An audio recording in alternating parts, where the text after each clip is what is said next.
Syria बसद राज से आजाद हो चुका है। सीरिया की राजधानी दमिश्क में विद्रोहियों का कब्जा हो गया है। सेना ने विद्रोहियों के सामने सरेंडर कर दिया है। सीरिया के राष्ट्रपति बशर अल असद देश छोड़कर भाग चुके हैं। सीरिया के आर्मी कमांडर ने असद सरकार के खात्मे का ऐलान किया। सीरियाई विद्रोहियों ने भी रविवार को ऐलान किया कि बशर अल असद राजधानी से भाग गए हैं। विद्रोहियों ने दमिश्क को आजाद घोषित कर दिया है। पुलिस मुख्यालय से लेकर टीवी नेटवर्क तक पर विद्रोहियों का कब्जा है। दमिश्क की सड़कों पर विद्रोहियों के तोप टैंक गूंज रहे हैं। इसी दौरान मिलिट्री ऑपरेशंस कमांड ने कहा कि हम तानाशाह बशर अल असद से दमिश्क शहर को आजाद घोषित करते हैं। दुनिया भर में विस्थापित हुए सभी लोगों के लिए एक आजाद सीरिया आपका इंतजार कर रहा है। इससे पहले विद्रोहियों ने राजधानी में घुसने और दमिश्क के उत्तर में कुख्यात सैदानाया सैन्य जेल पर नियंत्रण करने का दावा किया था। वहीं दूसरी ओर सीरिया के प्रधानमंत्री मोहम्मद गाजी अल जलाली ने रविवार सुबह एक रिकॉर्डेड संदेश में कहा कि सरकार लोगों की ओर से चुने गए किसी भी नेतृत्व के साथ सहयोग करने के लिए तैयार है। सरकारी कामकाज का एक सुचारू और व्यवस्थित परिवर्तन सुनिश्चित करने, राज्य की सुविधाओं को संरक्षित रखने के लिए हर संभव सहायता की पेशकश करते हैं।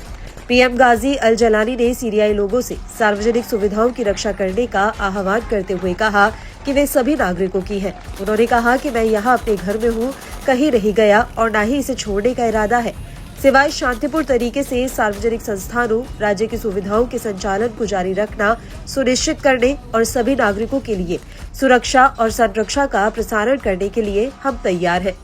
उन्होंने आगे कहा कि हम हर उस सीरियाई नागरिक के लिए अपने हाथ बढ़ाते हैं जो इस देश की संपत्ति की सुरक्षा को लेकर चिंतित है।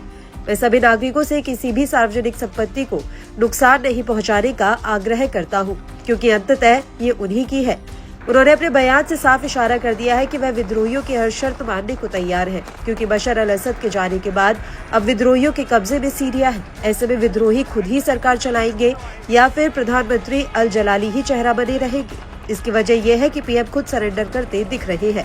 आर्मी भी अब लड़ाई के मूड में रही है। दूसरा विकल्प यह है कि हयात तहरीर अल शाम का प्रमुख अबू मोहम्मद अल जुलानी अपने हाथ में कमान लेकर सरकार चलाएंगे। अबू मोहम्मद अल जुलानी वही शख्स है जिन्होंने असद की सत्ता उखाड़ फेंकी। उनके नेतृत्व में ही विद्रोहियों ने सीरिया पर कब्जा किया है। असद के भागने के बाद अबू जुलानी अब सीरिया का सबसे ताकतवर नेता बन गया है। दरअसल बशर अल असद पिछले 24 सालों से सीरिया पर राज कर रहे थे। उन्हें सीरिया की सत्ता विरासत में मिली है। उनके पिता अल असद हाफिज ने 29 साल तक सीरिया पर शासन किया था। उनकी सरकार रूस और अन्य देशों के समर्थन से चल रही थी, मगर इस बार अबू जुलानी की आंधी में उनकी सरकार उड़ गई। बशर अल असद 2000 में राष्ट्रपति बने थे। बशर अल असद का जन्म दमिश्क में 11 सितंबर 1965 को हुआ था।